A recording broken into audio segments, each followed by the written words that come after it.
Hey everybody out there in YouTube land. Welcome to another episode of the Sidewalk Saint with your host, Brother Phil. Today we're going to talk about not becoming your experiences and how that will release you from past pains, and it will release you from the control of the thought.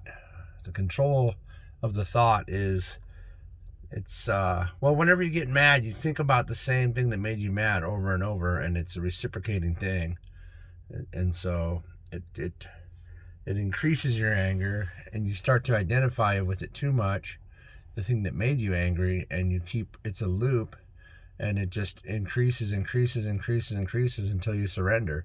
So the idea would be just to surrender, and the best way to do that, or the way that would be the easiest for you to surrender to a pain or something bad or something that made you angry or someone that made you angry, is to see it, not be it. See it, don't be it. I'm going to save that. I'm going to say that all the time now in my teaching. I love that. See it, don't be it. If you're witnessing something, then you're not that thing. That means it's like you're throwing a football. You can see the football, you can catch it. It doesn't mean that you're gonna stuff it inside your body or something. You're not the ball. Anyways, that was dumb what I said, but you get what I'm saying. Like the tree in front of us right now. I can see the tree, but I'm not. I didn't become the tree. I'm not the tree. Though we're all connected at a deeper level, everything is, but I'm not the tree itself. I'm over here. I'm separate from it. So what you're doing is you're seeing the pain, you're seeing that you're angry. You don't even have to stop the anger or the feeling. You just need to see that you're not it. It's not you. You don't become it. You don't become the anger. And what you'll find after a while is that, like, a good example I could say is someone cut me off the other day. And I did feel anger. I felt it in there, but I didn't become it. I did not become that anger. I realized that I didn't want to be angry. Even though the person cut me off, I still didn't want to be angry. And then even in fact, I still proceeded to cut them back off. I didn't get too crazy, but I didn't put any energy into it. I didn't feel angry. I didn't get excited. And the weird thing is, the other person didn't even respond. Because there was no interaction there. There was no energy. I didn't become the anger. I didn't increase the anger. I didn't send them any hate or anger, because I was watching it as it was happening, knowing that I didn't want to do it. And after a while of doing stuff like that, you're going to completely be able to separate yourself from these things. And that will really, you'll be able to be very peaceful. Like in crazy events, you'll still be able to be completely level-headed and peaceful.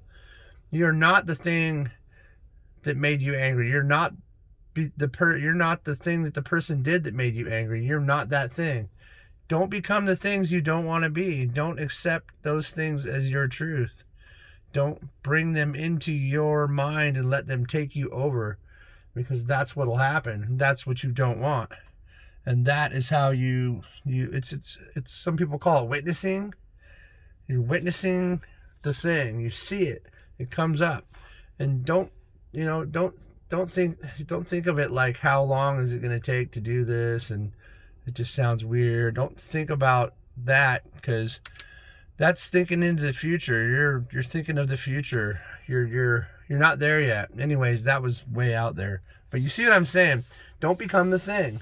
You are not the thing. You're not that anger. You're not the event. You're not the loss or whatever happened. You're not that thing. And you shouldn't be beating yourself up with the same thought over and over and over while it sits there and makes you feel like crap over and over and over.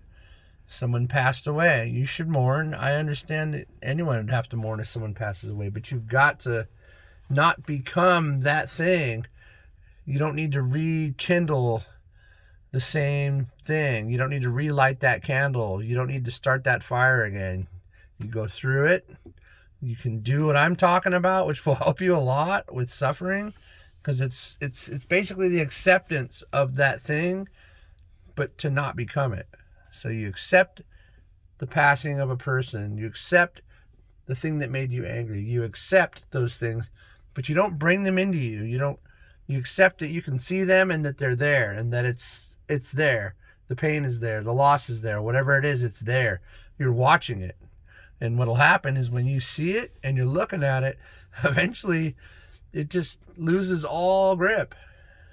Like, really, no matter what happens in a person's life, they don't want to be sad. They don't want to be in pain. Nobody wants to be in pain for any moment of time.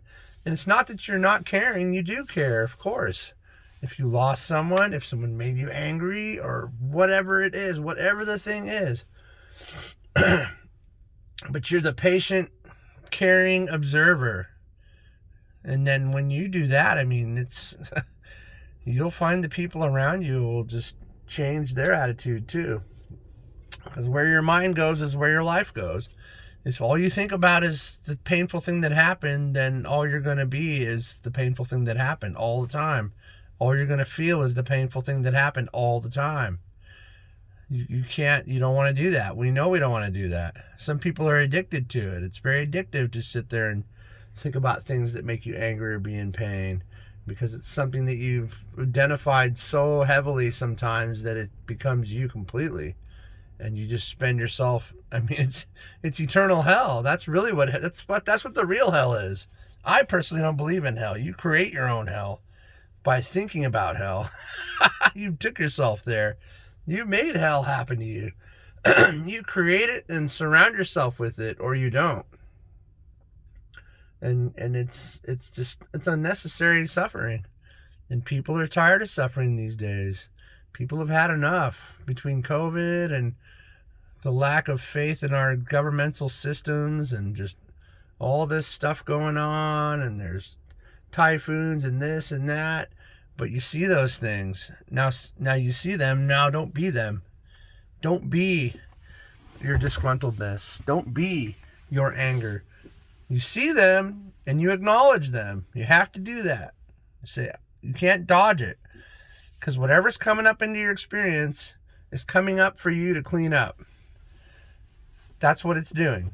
So if something keeps happening to you that you don't like, there's a reason. That thing is waiting for you to accept it. And if you can, send love into it. Just think about love going into it. Meditate it into it. Pray it into it. Whatever your religion is, do it your way. But you accept and you realize it. And you don't become it. And you let it be. And you become what surrounds it. You become the consciousness that's around it. You see it. It's no longer you. It's in your hand. You have the control. You have the right to not be in pain anytime you want. And you'll get better and better and better and better at it. And you'll just be rolling around in a state of peace. And you'll feel like fear flashes. You'll wake up. It's a very tricky thing. It still wants to be there. These things, they'll try to trick you. Like, you'll wake up in the morning, or you'll be having a bad dream, and these are the things that you got to work with. They're going to be there. You're going to have fear flashes. Boom. It's just going to be like, oh, why do I feel fear? But then you see it the minute it comes. And then you've isolated it. It just isolates it right away. You quarantined it in your mind, and not even in your mind. It didn't make it to your mind.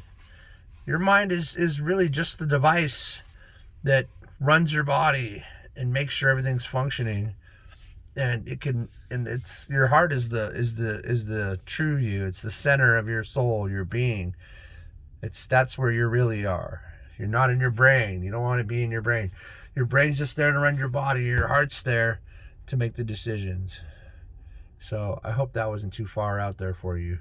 But after a while, when you ever heard the term from someone saying that person is a heart-based person, heart-based thinking, stuff like that, it's a real thing. Your heart is very entangled with your thought processes. Science knows this now. I don't know about the research exactly, but I know that it's a fact that your heart has the same, if not better, thinking process and tissues in it than your brain does. So anyways, I got way out there on that one. But don't become the thing. See the thing separate from you and quarantine that son of a gun so you can be peaceful. Well, this is your brother Phil. I'm going to sign off. And I hope if this helped anybody, then I served my purpose, because you guys are my purpose. All right. We'll see you on the next one.